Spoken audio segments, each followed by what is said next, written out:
दृष्टे स्वभावजनिते वपुषश्च दोषी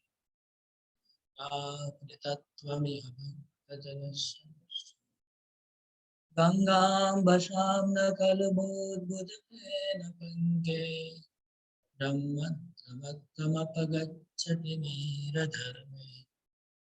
हरे कृष्ण। श्लोक का अर्थ है कि दृष्टे स्वभाव जनिते वपुषश्च दोषी, भगवान का शुद्ध भक्त है वो भौतिक स्तर पे नहीं होता है, वो आध्यात्मिक स्तर पे होता है। भगवान का शुद्ध भक्त सबको आध्यात्मिक दृष्टि से देखता है, भौतिक दृष्टि से नहीं देखता है। उसको भी भौतिक दृष्टि से नहीं देखना चाहिए, आध्यात्मिक दृष्टि से देखना चाहिए। अगर उसके शरीर में किसी प्रकार की बुराइयां नजर में आती है, जैसे वो अगर पंगु है, अंधा है, लंगड़ा है, या उसके शरीर में कोई रोग ग्रसित है, शरीर उसका देखने में खराब है, उसके शरीर में कोई बुराइयां है और उनके स्वभाव में कोई बुराइयां हैं, तो भी उसको भगवान का शुद्ध भक्ति समझना चाहिए। जैसे गंगा जल परम पवित्र है, लेकिन गंगा जल में कभी कभी बुराइयां दिखती हैं, तो इतनी बुराइयां होने के बाद भी लोग वहां स्नान करते हैं और पवित्र बन जाते हैं। गंगा जल में कभी कभी डेड बॉडी बहता है, कभी कभी मल भी बहता रहता है, और बारिश के मौसम में बहुत घुला वाला जल बहता रहता है जिसमें बहुत मिट्टी रहता है, वो जल बहता है। इतना प्रकार की चीजें बहने के बाद भी लोग उन सब चीज परवाह नहीं करते, लोग स्नान करते हैं और पवित्र बनते हैं। इसी प्रकार भगवान के शुद्ध भक्त के शरीर में, उनके स्वभाव में कुछ भी बुराइयां दिखती है, तो भी हमें उसको शुद्ध भक्त मान के उनकी वाणी में स्नान करना चाहिए, उससे हम पवित्र बने। भौतिक दृष्टि का हमें विवेचना नहीं करना चाहिए। इस श्लोक का अर्थ है। अभी श्लोक नंबर 5 और 6 में कनेक्शन क्या है, संपर्क क्या है? 4 और 5 का कनेक्शन हमने कल बताया, 5 और 6 का कनेक्शन क्या है? 5 नंबर श्लोक के अंत में ये कहा गया कि हमें अलग अलग भक्तों से अलग अलग व्यवहार करना चाहिए। इसमें जो सर्वश्रेष्ठ भक्त है, उत्तम अधिकारी, उत्तम अधिकारी की सेवा करने क्यों कहा गया? उनकी सेवा करनी है और उनसे श्रवण करना है, उनका संग करना है। 6 नंबर श्लोक में उनको सावधान किया जा रहा है। जब हम उत्तम अधिकारी की सेवा करने जाएंगे, जैसे उनके नजीक में जाएंगे, हमको उनकी बुराइयां नजर में आएंगी, उनकी शारीरिक बुराइयां और उनके स्वभाव की बुराइयां हमको नजर में आएंगी, और हम अपराध कर बैठेंगे।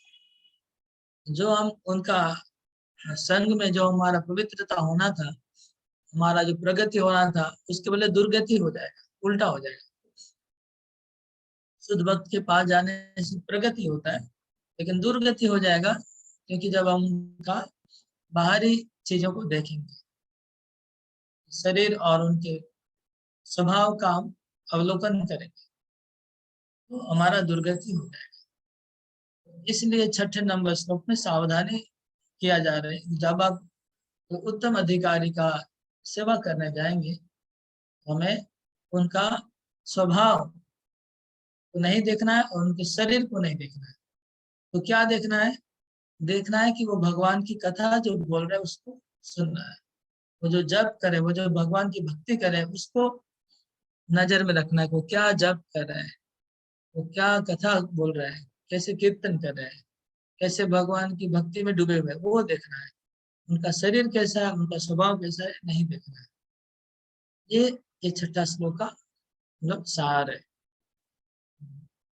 इंग्लिश में एक प्रवाद है, ह्यूमिलिटी ब्रीड्स कंटेम्प्ट। इसका मतलब जब किसी के पास आप नजीक चले जाते हैं किसी के, नजदीक जाने से धीरे धीरे बुराइयां दिखने लग जाती है। जब तक दूर रहते हैं सब कुछ अच्छा लगता है, प्रणाम करते हैं, पूजा करते हैं, तब तक ठीक है, प्रणाम और पूजा तक। जब पास में चले जाते हैं तो बुराइयां दिखने लगती है, धीरे धीरे श्रद्धा टूट जाती है, दुर्गति हो जाती है। इसमें बहुत सावधान रहना जरूरी है। इसलिए प्रभुपाद जी अपना जो सेक्रेटरी रखते थे वो 3 महीने में चेंज कर देते थे। हर 3 महीने में प्रभुपाद जी अपने सेक्रेटरी को बदल देते थे, क्योंकि सेक्रेटरी जब प्रभुपाद जी की सेवा में आता है, जब आता है तो बहुत ऊंचा भाव लेके आता है। तो प्रभुपाद के साथ रहता है तो रहने रहने भी प्रभुपाद एक, सब लोग एक आदमी ह्यूमन बीइंग है, आफ्टर ऑल सब लोग मनुष्य है। और अगर शुद्ध भक्त है फिर भी मनुष्य के जैसा आचरण करे, इसलिए उनके साथ रहने फिर धीरे धीरे प्रभुपाद की बुराइयां दिखने लगेंगी। उनमें भी दोष हमारा, क्योंकि हमारा दिमाग ऐसा है कि हम लोग हमेशा दोष देखते हैं, फॉल्ट फाइंडिंग मेंटालिटी हमारे में भरा हुआ है। तो प्रभुपाद जी जैसे भक्त में भी फॉल्ट दिखने लगेंगे, और फिर क्या होगा, धीरे धीरे साथ रहते रहते रहते रहते प्रभुपाद के लिए भी मन में दुर्भावना आ जाएगी।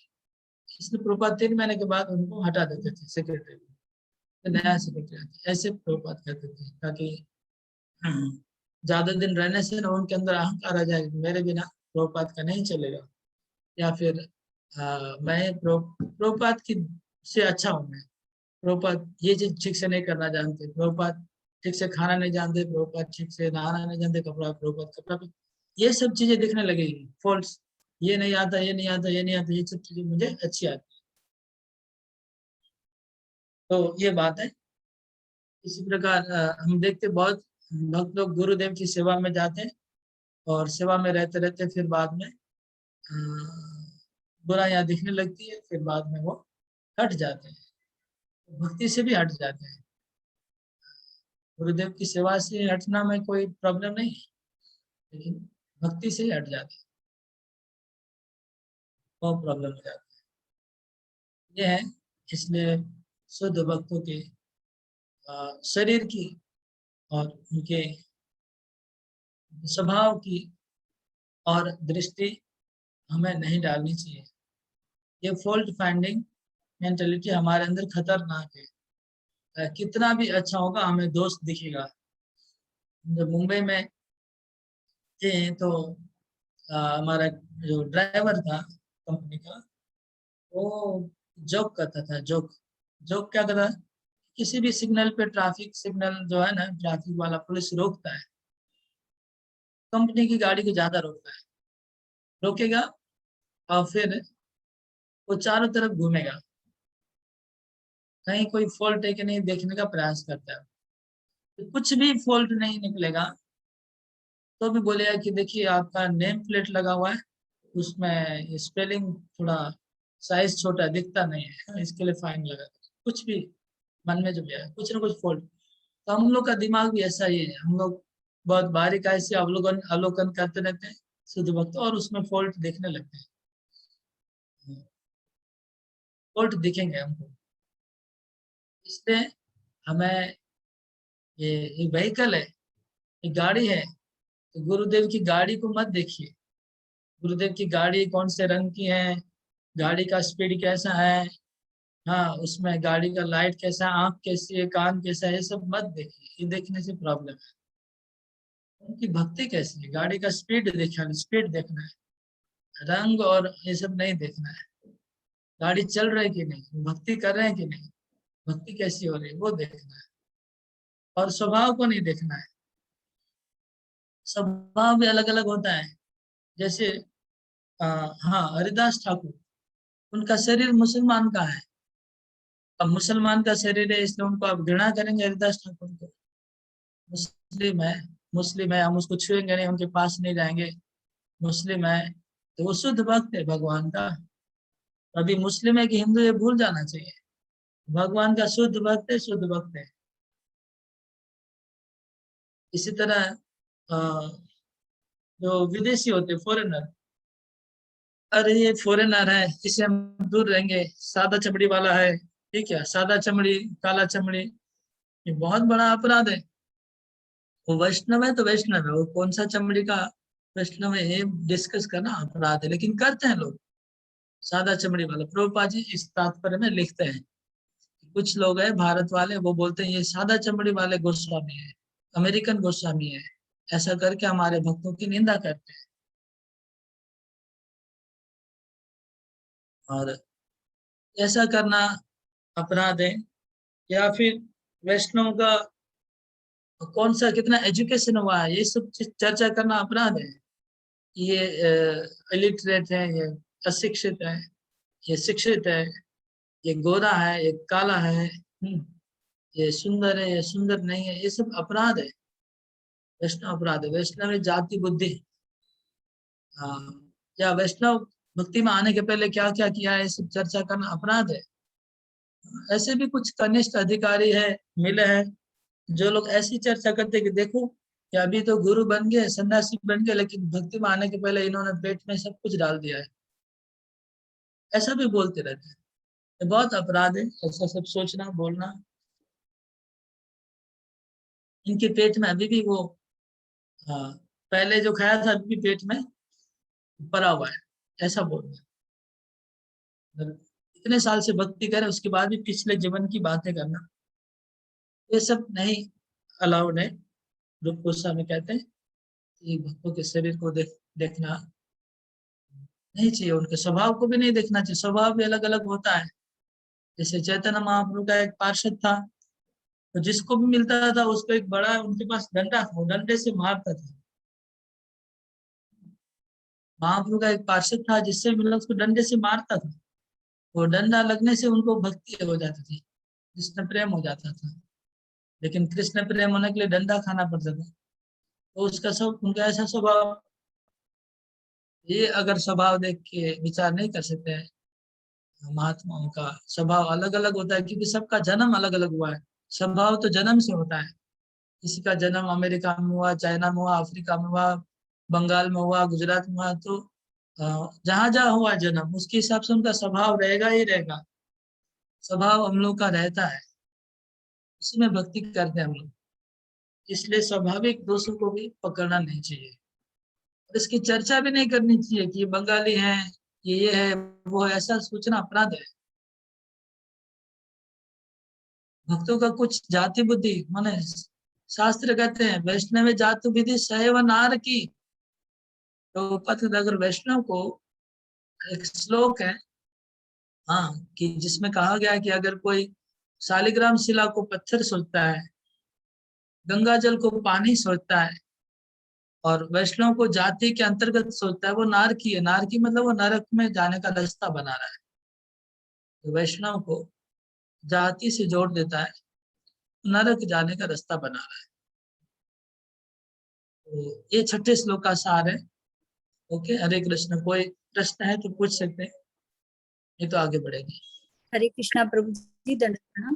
प्रभु जी, जो फिर शुद्ध भक्त होते हैं हमें उनसे दूरी बनाकर रखनी चाहिए, और कितनी दूरी बनाकर रखनी चाहिए?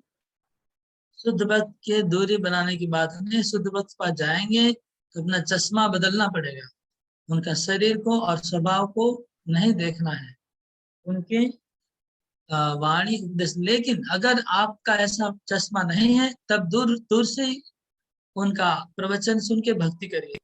जब उस लेवल पे आ जाएंगे कि हाँ अभी हमको प्रॉब्लम नहीं है, चाहे कुछ भी दिखेगा तो भी हम उनकी श्रद्धा हमारी, तभी उनकी। इसलिए गुरुदेव सबको सेवा में नहीं लेते हैं। गुरुदेव किसी को सेवा में लेने पहले 1000 बार परीक्षा करते हैं, ये रियली मेरे साथ आने के लिए क्वालिफाइड है कि नहीं। तो गुरुदेव अपने पास में, शुद्ध भक्त अपने पास में सबको लेते नहीं है बिना चेक किए, बिना जांच किए। इसलिए वो प्रॉब्लम नहीं है, लेकिन हमें अपना दृष्टि को बदलना है।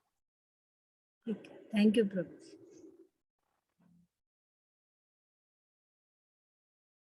बल्कि गुप्ता प्रभु, यस। हरे कृष्ण प्रभु, दंड प्रणाम। प्रभु, आदमी अपने स्वभाव से जो है किसी से नफरत करता है, ये स्वभाव कैसे चेंज हो? मान लीजिए मैंने किसी की गलती देखी है, मैं वैष्णव की नहीं कह रहा हूं, यदि कोई वैष्णव भी किसी वैष्णव की बुराई करता है और हर वक्त उसकी बुराई करता रहता है, तो उससे किस तरह हमें पेश आना चाहिए? शास्त्र कहता है कि अगर कोई वैष्णव की बुराई करता है उसकी जीभ काट देनी चाहिए नहीं तो फिर उसका हमारा कान बंद करना चाहिए, वहां से भाग जाना चाहिए, उसको आर्गुमेंट करके, जीभ काटने का मतलब उसको आर्गुमेंट करके परास्त करना चाहिए।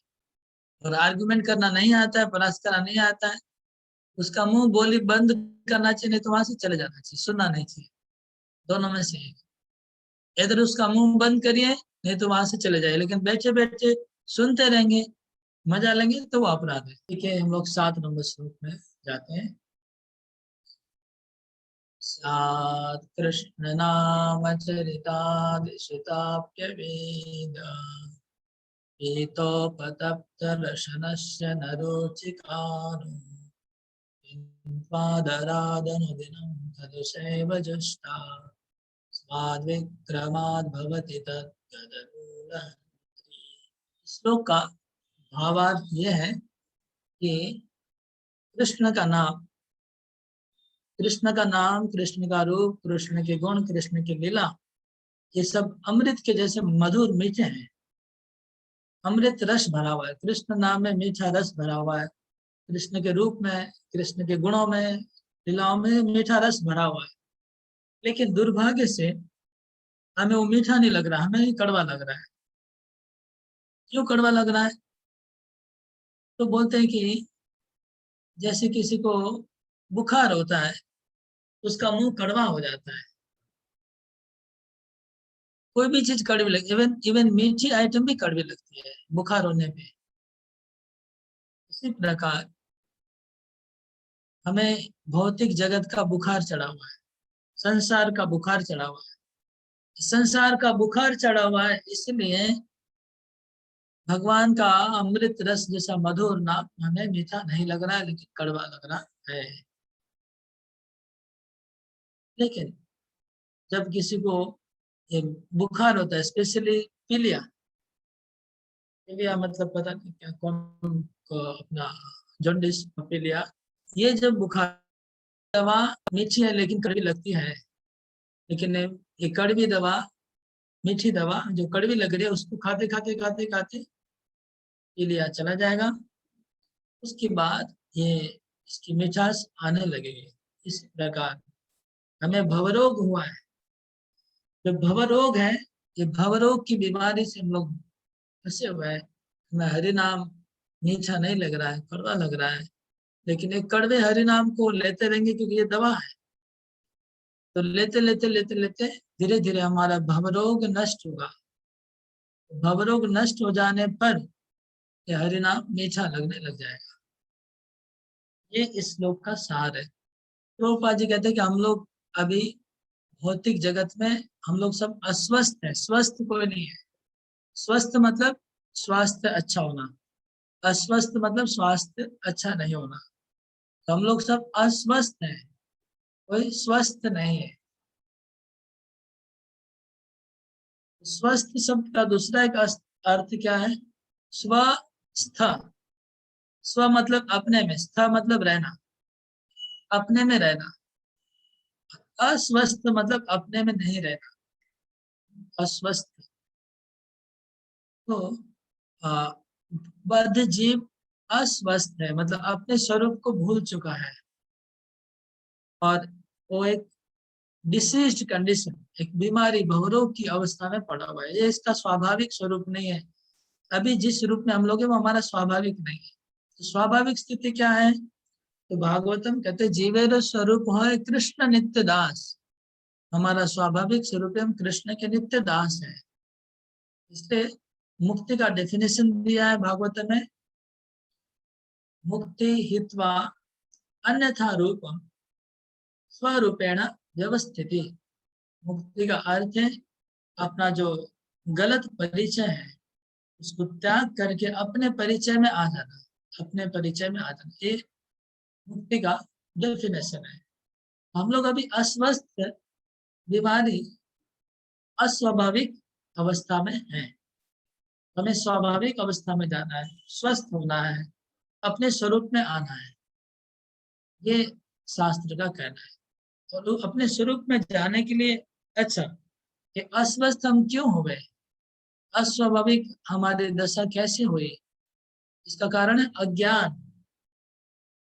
अज्ञान के कारण हुए, अविद्या के कारण हुए। अविद्या और अज्ञान का रिमूवल, का दूरीकरण कैसे होगा?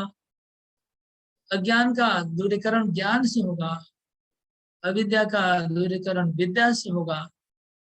विद्या या ज्ञान आने से अज्ञान और अविद्या चला जाएगा। ज्ञान और विद्या कैसे आएगी? कृष्ण भावनामृत से। कृष्ण भावनामृत से ज्ञान और विद्या आएगी, कृष्ण भक्ति से आएगी। कृष्ण भक्ति करेंगे तो विद्या और ज्ञान आएगा, प्रादुर्भाव होगा, और ज्ञान और विद्या का प्रादुर्भाव होगा कृष्ण भक्ति से, तो फिर अविद्या और अज्ञान दूरीभूत हो जाएगा, फिर हम अपने स्वभाव में आ जाएंगे। यही पंथा है। हम लोग दुराश्रय, दुराश्रय नाम के जगत में पड़े हुए। दुराश्रय मतलब ऐसे जगह हम लोग ने आश्रय लिया है जहां हमारा इच्छा कभी पूरा नहीं होगा। ऐसी चीज का हमने आश्रय लिया हुआ है जहां हमारी इच्छा पूरी नहीं होगी। और जो असली आश्रय है कृष्ण भावनामृत, हम उसका आश्रय नहीं ले रहे, हम लोग भौतिक जगत का आश्रय ले रहे हैं, इसलिए हम लोग दुराश्रय हैं। हम लोग गलत जगह में आश्रय लिया है। हमें कृष्ण भावनामृत में आश्रय लेना है। भौतिक जगत में होप अगेंस्ट होप, आशा के ऊपर आशा, आशा के ऊपर आशा, आशा के विपरीत आशा करते हैं। जैसे हमारी इच्छा पूरी नहीं होती है, दुराश्रय सुख, तो हम लोग फिर सोचते नहीं, ऐसा नहीं, ऐसा करने से शायद सुख होगा, फिर उसमें भी सुख नहीं मिलता तो हम सोचते नहीं, ऐसा नहीं, ऐसा करने से सुख होगा। तो एक गलती को छुपाने के लिए दूसरी गलतियां करें, दूसरों को तीसरी गलती, एक के बाद एक गलतियां हो रही है और हम परेशान हो जा रहे हैं। प्रभुपाद जी इस श्लोक के लास्ट 2 पैराग्राफ में ये वर्णन करते हैं भक्ति का जो 9 स्तर है, तो 9 स्टेज का वर्णन करते हैं। 9 स्टेज का वर्णन करते हैं। तो हाँ, ऐसा करता हूँ, मैं आप लोग को 5 मिनट दे रहा हूँ, सब लोग रीडिंग करिए और 9 स्टेज को फाइंड आउट करिए तात्पर्य में से। 9 स्तर कहाँ है, मैं आपको हिंट्स दे रहा हूँ, फिर उधर से आपको निकालना है ढूंढ के।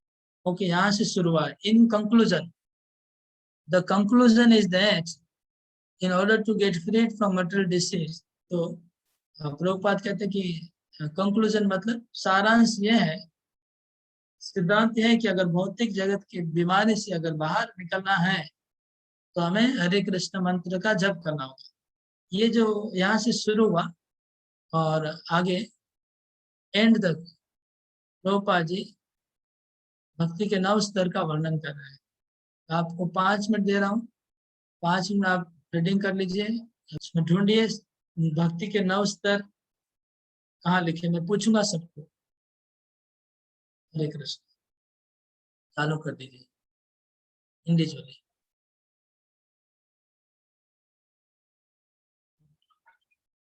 एक एक बताना है, एक एक पॉइंट बताएंगे। पहले श्रद्धा क्या लिखा है बताइए, भावना बताइए। हरे कृष्ण। हाँ जी प्रभु जी, इसमें श्रद्धा के लिए यहाँ से है कि मनुष्य को श्रद्धा के साथ शुभारंभ करना चाहिए। जैसे कृष्ण भावनामृत में आंदोलन विशेषता ऐसा वातावरण है उत्पन्न करने के लिए जिसमें लोग हरे कृष्ण मंत्र का कीर्तन कर सकें। तो मनुष्य को श्रद्धा के साथ शुभारंभ करना चाहिए और जब कीर्तन करने से श्रद्धा बढ़ जाती है, इसके बाद फिर नेक्स्ट पॉइंट आ जाएगा साधु संग। साधु संग रजनी माता सेकंड स्टेज। जब कीर्तन करने से श्रद्धा बढ़ जाती है तब धैर्य संघ का सदस्य बन सकते हैं। तीसरा स्तर अरुणा माता जी। हरे कृष्ण प्रभु जी। हाँ, तो इसमें लिखा है कि one is sincere, he is initiated and this is for भजन क्रिया। तो भजन क्रिया शुरू हो जाएगी साधु संघ के बाद। प्रभु जी, भजन क्रिया से मनुष्य जब भौतिकतावादी जीवन के कलमश से मुक्ति प्राप्त कर लेता है, जैसे भोजनालय में मांस प्याज से बने स्वादिष्ट व्यंजन खाना, धूम्रपान करना, चाय अथवा कॉफी और न केवल अवैध मैथुन से दूर रहता है, तो ये अनर्थ निवृत्ति कहलाती है। जब 4 प्रकार के वो उनसे होटल में नहीं जाता है, क्लब में नहीं जाता है, ड्रिंक नहीं करता है, वर्ल्ड सब बहुत कुछ लिखा हुआ है अनर्थ निवृत्ति। 5 नंबर स्टेज। हरे कृष्णा। जब मनुष्य अवांछित वस्तुओं से मुक्त हो जाता है तो वह अपने कृष्ण कार्यों को संपन्न करने में स्थिर हो जाता है। वास्तव में वह ऐसे कार्यों में आसक्त होकर भक्ति करने में उल्लास का अनुभव करता है। आसक्ति है प्रभु जी इसका। इसकी अनर्थ निवृत्ति आसक्ति के है। बाद क्या है? हाँ जी, अनर्थ निवृत्ति के बाद क्या है? आसक्ति भगवान के नाम में आसक्ति। नहीं नहीं, एक मिस हो रहा है। अच्छा, कौन निष्ठा बोला? आएगा प्रभु जी। हाँ, निष्ठा आएगा। कौन सा लाइन है निष्ठा? अभी मैं देखती हूँ। निष्ठा में आसक्ति मैंने पढ़ लिया। निष्ठा हुई सृष्टि অনর্থ নিবৃত্তি হলে কৃষ্ণ ভজনে নিষ্ঠা হয়। বাংলা স্পষ্ট লেখা আছে, হিন্দিটা বুঝতে পারছি। বাংলা নিষ্ঠা শব্দ ইউজ আজ করা আছে, হিন্দিতে ये निष्ठा शब्द यूज करा मैं, और ना शब्द हिंदी में निष्ठा नहीं, दूसरा कोई शब्द आप पकड़ने बताऊं प्रभु जी? मतलब रीडिंग किया क्योंकि आप हाँ जी प्रभु जी, इसमें लिखा है वह अपने कृष्ण कार्यों को संपन्न करने में स्थिर हो जाता है। जो स्थिर वर्ड है वो निष्ठा को इंडिकेट करता वो निष्ठा है, राइट। ओके, नेक्स्ट अर्चना माधवी, नेक्स्ट लाइन। उल्लास, सॉरी, आसक्ति कहाँ है? हरे हरे कृष्णा प्रभु जी। जब वह आसक्त होकर भक्ति करने में उल्लास का अनुभव करने लगता है, यह भाव कहलाता है। निष्ठा होने के बाद वह ऐसे कार्यों में आसक्त होकर भक्ति करने में उल्लास अनुभव करने ये लगता कौन सा है। स्टेज है? कितना नंबर स्टेज है और इसका नाम क्या है? छठा भाव भाव कहलाता है। भगवत के सुप्त प्रेम का प्रारंभिक उन्मेष कहलाता है। ये कौन सा स्टेज का आप रीडिंग कर रहे हैं इसमें? अब ये उसके बाद ना, आसक्ति के बाद जब हम आसक्त, निष्ठा के बाद जब निष्ठा हो जाती है तो वो उसके अंदर उल्लास का अनुभव होता है, जिसे कि भाव प्रेम कहते हैं। भगवान के सुप्त ये प्रेम कितना का नंबर स्टेज है? प्रारंभ होता है। मेरा प्रश्न है, कितना नंबर स्टेज? सिक्स्थ हुआ ना प्रभु जी, फिफ्थ हो गया निष्ठा, ये सिक्स्थ हुआ। 6 क्या स्टेज है? भाव प्रेम सुप्त आप तो उन्मेष जिसे भक्ति कहते हैं। रसामृत सिंधु में आपको याद है जो 9 स्टेज होता है भक्ति का, उसमें छठे स्टेज का नाम क्या है तो पता है? छठे स्टेज का श्रद्धा रुचि। ओके, आप टाइम ले रहे हैं, दूसरे किसी को मैं अभी बोलूंगा। इस भावना माता जी आप प्रभु जी। रुचि है कि वास्तव में श्रद्धा भजन क्रिया, श्रद्धा साधु संग भजन क्रिया, नर्थ निवृत्ति, निष्ठा, रुचि, आसक्ति, भाव प्रेम। इसके बाद रुचि है, ये एक्चुअली उल्लास रुचि का इंडिकेट कर। बाद आसक्ति भाव प्रेम कहाँ लिखा है? मैं बताऊं प्रभु जी? हाँ, इसके बाद जो आसक्ति आ रहा है वो यहाँ पर है कि ऐसे समय में मनुष्य समझ सकता है कि पूर्ण पुरुषोत्तम भगवान कौन है और उनकी माया क्या है। ये सारा जब वो ये जान जाता है तो इसका मतलब उसको भगवान से आसक्ति हो गया कि पूर्ण पुरुषोत्तम भगवान। और उसके बाद फिर नेक्स्ट है कि एक बार जब भाव दशा प्राप्त हो जाती है तब माया भक्त को विचलित नहीं कर पाती, यद्यपि माया विद्यमान होती है। इसका कारण यह है कि भक्त माया के वास्तविक स्थिति का दर्शन कर सकता है। ये भाव स्थिति आ गई। फिर उसके बाद लास्ट में जब यदि वे प्रकाश में रहता है तो छाया के अंधकार से विचलित नहीं हो सकता। कृष्ण भावनामृत अपनाने से मनुष्य क्रमतः मुक्त हो जाता है और प्रकाश में आ जाता है। ये प्रेम है कि जब उसे भगवान से प्रेम हो जाता है तब माया पूरी तरह से लुप्त हो जाती है और उसको अपना स्वाभाविक स्वरूप पता चल जाता है भगवान के। तो प्रोपन थोड़ा रफली लिखा है, ऐसे सिस्टमेटिक नहीं दिया है। हाँ, रफली दिया है, रफली। तो रफली दिया, इसमें कुछ ओवरलैप भी हो सकता है। जैसे यहाँ पर लिखा है, indeed he becomes attached to such activities and experience ecstasy in executing। ये भाव हो गया, this is called भाव। अब भाव यहाँ पर ही आ गया ऊपर में। पहले लिखा when a person relieved from the unwanted, जब अनर्थ निवृत्ति हो जाएगी तो he become fixed, मतलब ये हो गया निष्ठा। फिक्स्ड स्थिर हो गया निष्ठा। in exiting his Krishna activities, ये था निष्ठा। indeed he becomes attached, तो इस ये attached में एक साथ आसक्ति आ गया। निष्ठा के बाद सीधा आसक्ति। रुचि प्रोपात ने रुचि को यहाँ नहीं लिखा ही नहीं है। तो attached such activities and experiences ecstasy in executing, ये एक्सटासी में भाव भी आ गया, इसी में एक सेंटेंस में आसक्ति भाव दोनों आ गया। दिस इज कॉल्ड भाव, भाव आ गया। The preliminary awakening of dormant love of body, यहाँ पर लव शब्द भी प्रभुपाद ने डाल दिया, बस यही यहाँ तक प्रभुपाद शॉर्टकट में कर दिया। इसके बाद और थोड़ा आगे 2-3 लाइन एक्सप्लेन किया। अरे अभी हम लोग इसमें कोई क्वेश्चन है? नहीं तो अगले श्लोक में जाएंगे।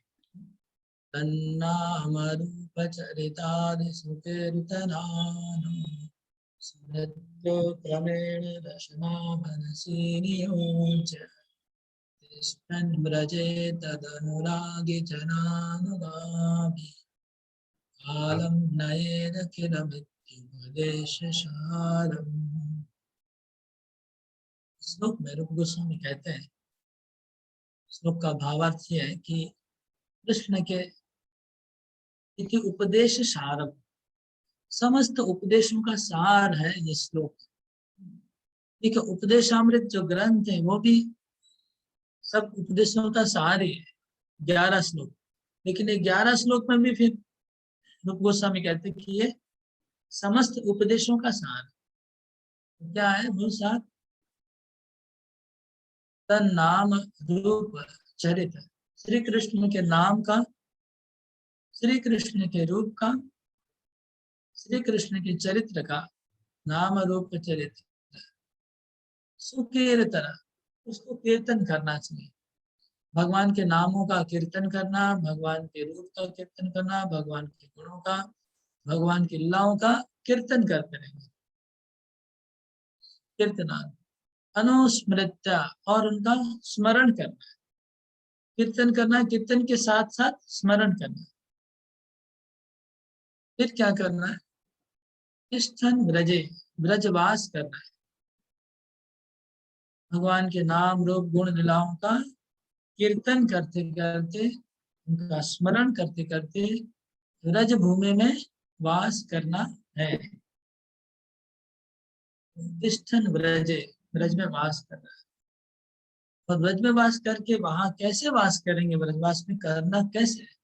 तो तद अनुरागी जनानुगामी, श्री कृष्ण के जो रागात्मिक भक्त हैं, जिनको श्री कृष्ण के प्रति अनुराग है, जो अनुरागी भक्त है। अनुरागी कौन है? अनुरागी भक्त वो जो श्री कृष्ण की नित्य पार्षद, नित्य लीला में जुड़े हुए हैं।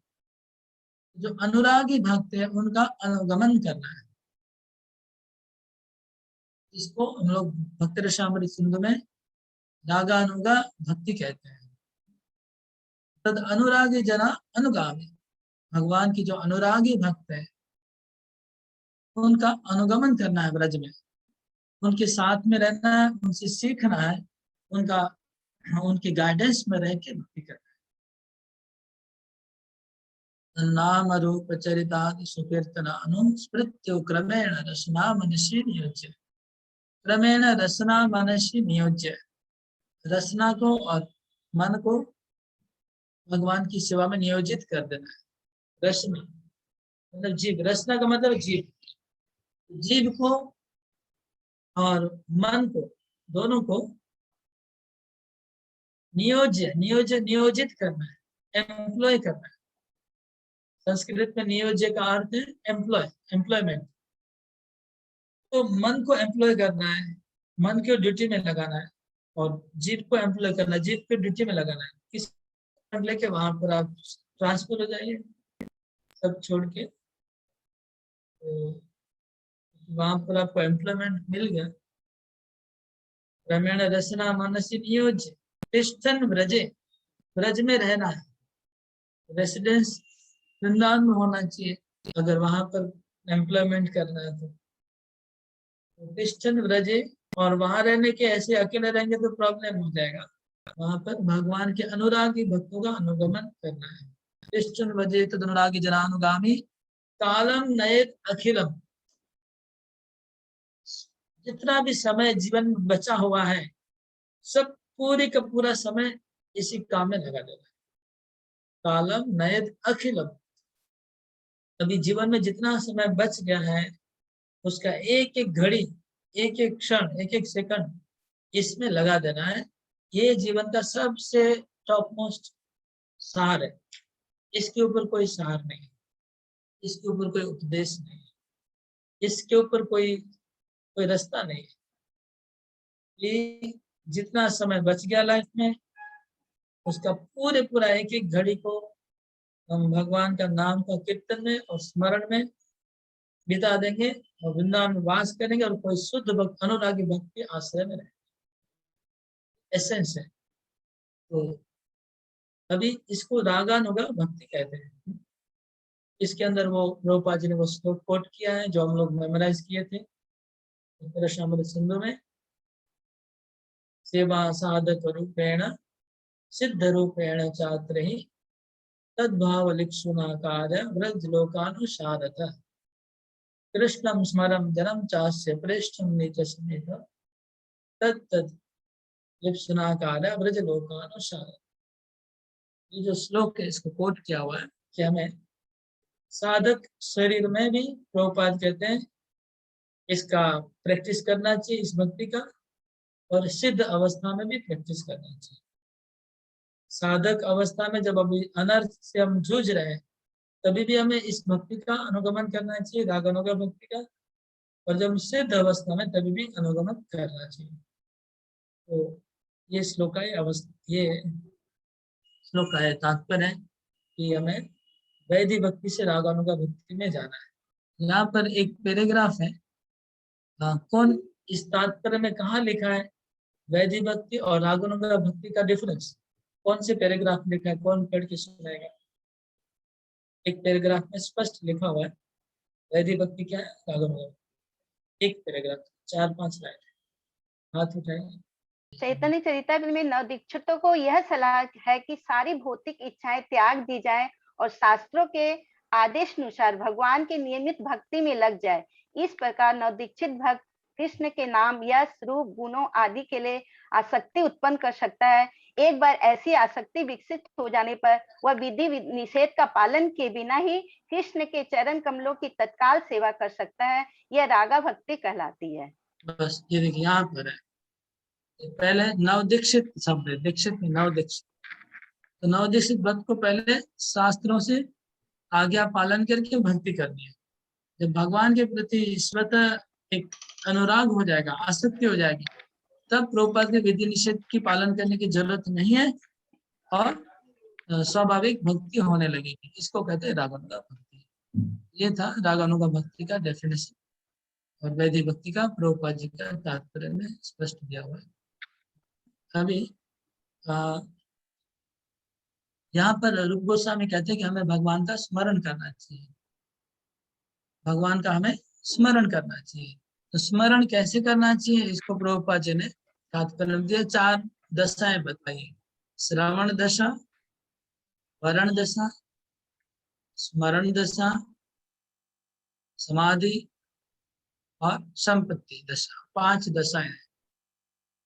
पंच दशा को प्राप्त हो गया है, 5वीं दशा को प्राप्त हो गया, लोग बोलते हैं 5वीं दशा संपत्ति दशा।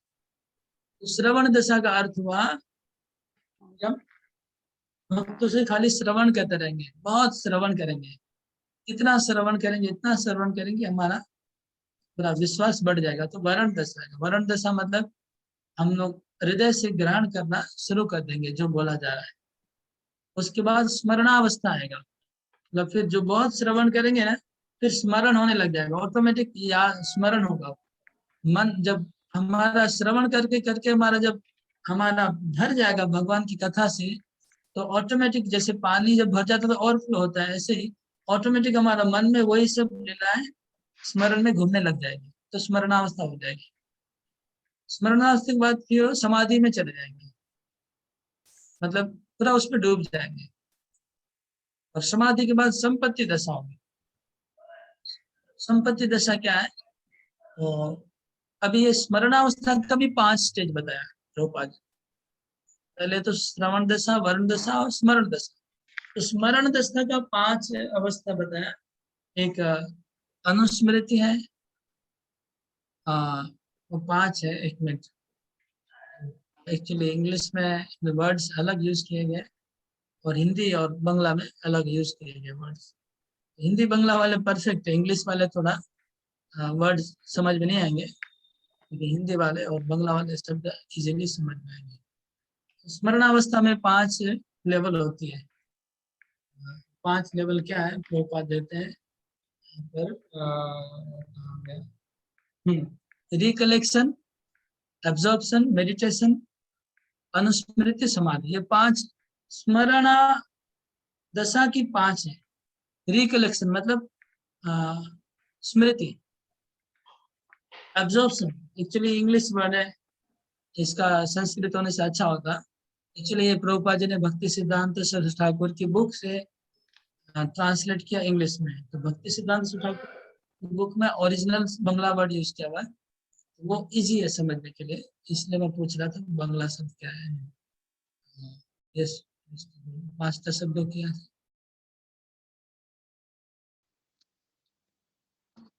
কৃষ্ণ স্মরণের 5টি পর্যায়ক্রম অবস্থা হচ্ছে স্মরণ, ধারণা, ধ্যান, অনুস্মৃতি ও সমাধি। तो 5 दशाएं हैं। कृष्ण स्मरण, स्मरण पहला। स्मरण मतलब प्रभुपाद इंग्लिश में तो रिकलेक्शन। रिकलेक्शन मतलब आपने जो सुना है उसको याद करना, इसको कहते हैं, याद करने को कहते हैं स्मरण। याद करना, जो सुना था उसको याद करना। इसमें एब्जॉर्प्शन मतलब धारणा, स्मरण के बाद धारणा। तो धारणा को प्रभुपाद कहते हैं एब्जॉर्प्शन, धारणा। उसमें एब्जॉर्ब हो जाना, पहले याद करना, याद करके एब्जॉर्ब हो जाना, धारणा।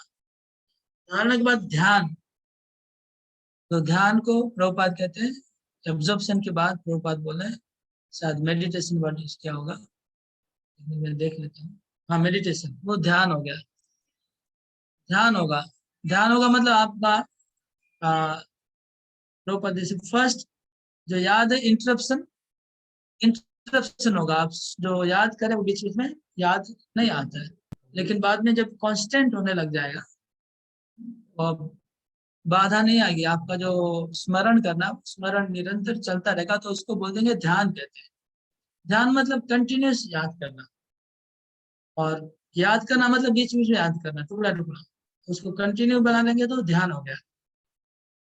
तो ध्यान के बाद अनुस्मृति। अनुस्मृति का मतलब है कि बीच में कोई ब्रेक नहीं हो, बीच में बिल्कुल ब्रेक नहीं हो, उसको अनुस्मृति कहते हैं। अनुस्मृति के बाद समाधि, जब बिल्कुल बाहर का ज्ञान लुप्त हो जाएगा, आउटसाइड वर्ल्ड को आप भूल जाएंगे, अंदर में घुस जाएंगे, पूरा अंदर मन के अंदर ध्यान में लग जाएंगे, उसको कहते हैं समाधि। ये 5 दशा है स्मरण दशा। ये 5वीं दशा होने के बाद फिर आप वहां पर चौथे लेवल पे चले जाएंगे, वो है संपत्ति दशा। संपत्ति दशा में आप शरीर से टोटली अलग हो जाएंगे, आपका आध्यात्मिक स्वरूप प्रकट हो जाएगा कि मैं भगवान का कौन सा भक्त हूँ, मेरा स्वरूप क्या है, वो प्राप्त हो जाएगा। स्वरूप चिन्मय शरीर आपको मिल जाता है, उसको कहते हैं संपत्ति दशा। मतलब आपका एक खुद का घर बन जाएगा। संपत्ति मतलब तो प्रॉपर्टी, वेल्थ। तो आपका अपना खुद का घर बन जाएगा, आपका प्रॉपर्टी बन जाएगा। कहाँ? स्पिरिचुअल वर्ल्ड में। आपको आध्यात्मिक शरीर मिल गया, आपका घर मिल गया, आपके माता सब क्या है, सब कुछ प्रकट हो गया। इसको कहते हैं संपत्ति दशा। तो ये ग्रेजुअल स्टेज है भक्ति में, रागानुगा भक्ति में आगे बढ़ने के लिए। रागानुगा भक्ति ऐसे आगे बढ़ती है, अल्टीमेटली संपत्ति दशा को प्राप्त होते हैं, जहाँ पर भक्त को आध्यात्मिक सारी चीजें मिल जाती हैं, भगवान की सेवा में जो चाहिए। ओके, इसके बाद ये 5 चीज को स्टडी करिएगा, स्टडी करके समझने का प्रयास करिए। श्रवण दशा तो कोई बड़ा बात नहीं है, सुन ही रहे। वरण दशा, स्मरण अवस्था, फिर संपत्ति दशा। अब स्मरण के अंदर फिर 5 फर्दर डिवीजन है, ठीक है। ऊपर ओवरऑल एक डिवीजन है 4, श्रवण, वरण, स्मरण, संपत्ति दशा। स्मरण के अंदर फिर फर्दर ब्रेकअप हो गया 5, इसलिए कंफ्यूजन मत होइएगा। इसके बाद प्रभुपाद आगे कहते हैं कि जो रागानुगा भक्ति है, अगर कोई शांत रस का भक्त रागानुगा भक्ति करता है तो इसको फॉलो करना पड़ेगा। आप लोग पढ़ के बताइए। नीचे लास्ट पैराग्राफ में लास्ट 3 लाइन में लिखा है कि शांत रस, दास्य रस, सख्य रस, वात्सल रस, माधुर्य रस। किसकी किसकी रागानुगा भक्ति करने से किसको किसको फॉलो करना चाहिए प्रभुपाद सजेस्ट कर रहे हैं। शांत रस में प्रभुपाद बताए गाय भगवान की गैया, भगवान की गाय का अनुसरण करेंगे या भगवान की बंसी का अनुसरण करेंगे, भगवान की जो लाठी आस में उसका अनुसरण करेंगे, तो शांत रस में रागानुगा भक्ति होगी। अगर आपको रागानुगा भक्ति शांत रस में करना है तो शांत रस के जो भगवान के नित्य पार्षद है उनका अनुगमन करेंगे। उसमें कौन है? गाय है, बछड़ा है, लाठी है, भगवान की माला है। दास रस में जो भगवान के घर पे जसोदा माता ने कुछ सर्वेंट्स को लगा के रखा है जो कृष्ण की बिस्तर बिछा देते हैं, कृष्ण को नहला देते हैं, इन लोग को फॉलो करेंगे अगर दास रस में कृष्ण की सेवा करनी है तो। और अगर सख्य रस में सेवा करने तो कृष्ण के सखा है सुबल, श्रीराम जो कृष्ण के साथ खेलते रहते हैं उनके अनुगमन करना है। और अगर किसी को वात्सल रस में सेवा करनी है तो यशोदा महाराज, नंद महाराज इत्यादि माधुर रस में अगर सेवा करनी तो कृष्ण की जो सखियां हैं राधिका, चंद्रावली, तारा, सैबिया, बहुत सारी सखियां। और अगर मंजरी भाव प्राप्त करना है तो रूप गोस्वामी को अनुगमन करेंगे, रघुनाथ दास गोस्वामी को मंजरी भाव प्राप्त होता है। ये सब है रागानुगा भक्ति के मार्ग। ये खाली नाम एक सैंपल के लिए, ऐसे जरूर नहीं है। हजारों भक्त वात्सल रस में, सख्य रस में, सब रस में हजारों भक्त किसी को भी अनुसरण कर सकते हैं। हरे कृष्ण। तो ये 8वां श्लोक एंड हुआ। कोई क्वेश्चन है? हरे कृष्ण प्रभु जी। धन्यवाद प्रभु जी। मेरा क्वेश्चन इससे पिछला जो आपने दशाएं बताई थी 5, उसमें जो मेन है पंचदशा, उसमें श्रवण दशा, वरण दशा और स्मरणावस्था, समाधि दशा, संपत्ति दशा। तो स्मरण दशा में फिर आपने 5 कैटेगरी बताई, तो उसमें जो लास्ट है समाधि और जो इसका 4th है पंचदशा का समाधि दशा, तो इन दोनों में कोई डिफरेंस है प्रभु जी? ये सेम लेवल, वही सेम पहुंच गए, एक ही लेवल पे पहुंच गए दोनों। तो मतलब इसका स्मरण दशा में जो 5th लेवल पे जब समाधि में आ जाते हैं तो वो मेन के 4th लेवल पे पहुंच जाते हैं समाधि। हाँ, राइट। मतलब कोई डिफरेंस नहीं, वही सेम ही है। हाँ। हरे कृष्णा प्रभु जी। प्रभु जी, ये जो सेकंड है वरण दशा, इसको थोड़ा सा एक्सप्लेन कर दो, क्या है इसके अंदर? एक्सप्लेन कुछ नहीं, एक्सप्लेनेशन क्या करेंगे, वो आप श्रवण करते करते आपका पूरा वरण हो जाएगा, मतलब सब स्वीकार कर लेंगे। ठीक है, एब्जॉर्ब, और कुछ लिखा नहीं, एब्जॉर्ब कर लेंगे। एब्जॉर्ब, स्वीकार, एब्जॉर्ब कर देंगे। ठीक है, थैंक यू प्रभु। प्रभु जी, एक्सेप्टेंस होना चाहिए ना, स्वीकार करना। एब्जॉर्प्शन तो इसमें आ गया, स्मरण दशा का सेकंड स्टेज है, उसमें आ गया, इसमें एक्सेप्टेंस आ गया कि जब हम उसको जो स्वीकार कर रहे हैं, स्वीकार करना, एक्सेप्टेंस आ गया, स्वीकार कर। हरे कृष्णा प्रभु जी। प्रभु जी, संपत्ति दशा एक बार फिर से बता दीजिए। संपत्ति दशा में जीवात्मा को अपना आध्यात्मिक संपत्ति प्राप्त होती है, अपना चिन्मय बॉडी, चिन्मय शरीर, उनका रूप, उनका गुण, उनके पेरेंट्स कौन है, उनके सखा कौन है, ये सब उनको रिवील हो जाएगा। जैसे कोई समाधि में जाता है तो समाधि में भगवान की सेवा करेगा, तो सेवा कैसे करेगा? उसको शरीर चाहिए, स्पिरिचुअल बॉडी उनको मिलेगी। हरे कृष्ण प्रभु। हरे कृष्ण जी प्रभु जी, पहला तो ये हो गया 3 दशा, श्रवण दशा, वरण दशा और स्मरण दशा। स्मरण दशा के अंतर्गत आ गया 5 स्मृति, धारणा, ध्यान, अनुस्मृति और समाधि। ओके। इसके बाद आता है संपत्ति दशा, ऐसा ही नहीं?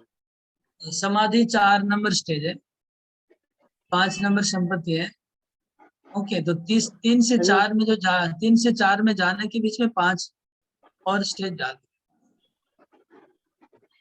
3 से 4 में जाने के लिए 5 इसका स्मरण दशा का जो भी स्टेज है वही।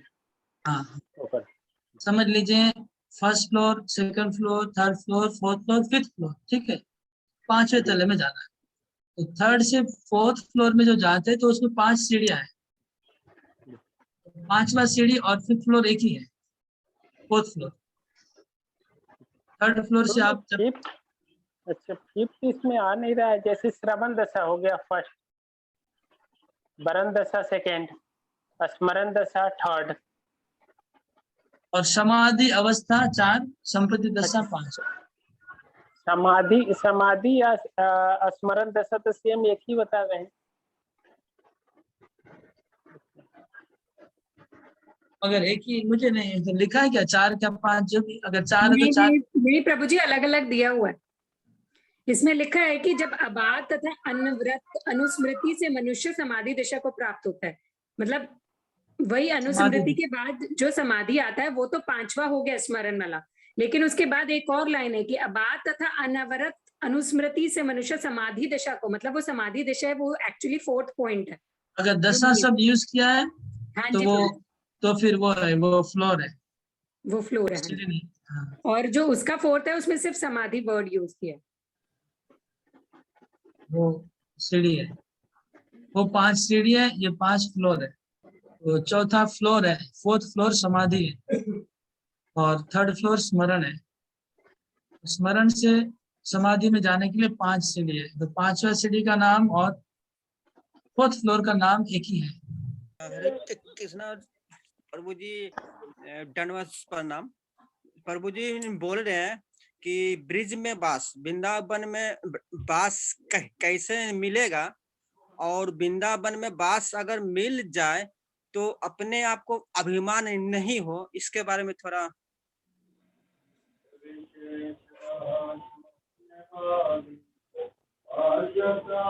ब्रिजवास तो भगवान के शुद्ध भक्तों की कृपा से मिल सकता है, हाँ, राधा रानी की कृपा से मिल सकता है, उसके अलावा और कोई उपाय नहीं ब्रजवास। और वज्रवास करने के बाद अभिमान की नहीं होगा, वो भी भक्तों की कृपा से अभिमान देगा। हरे कृष्ण प्रभु जी, दंडवत प्रणाम प्रभु जी। इधर श्रवण भक्ति, स्मरण भक्ति और संपत्ति दशा के अवस्था में आप बोला है, उसमें स्मरण दशा में आप 5 कैटेगराइजेशन किया है। First is recollection and second absorption, third one is dhyana, fourth is anusmriti and fifth is samadhi. Isn't it Prabhu ji? Is it? Yes. Is it? Okay, okay. समाधि और संपत्ति दशा दोनों ऑलमोस्ट सेम। This is समाधि एंड संपत्ति दशा।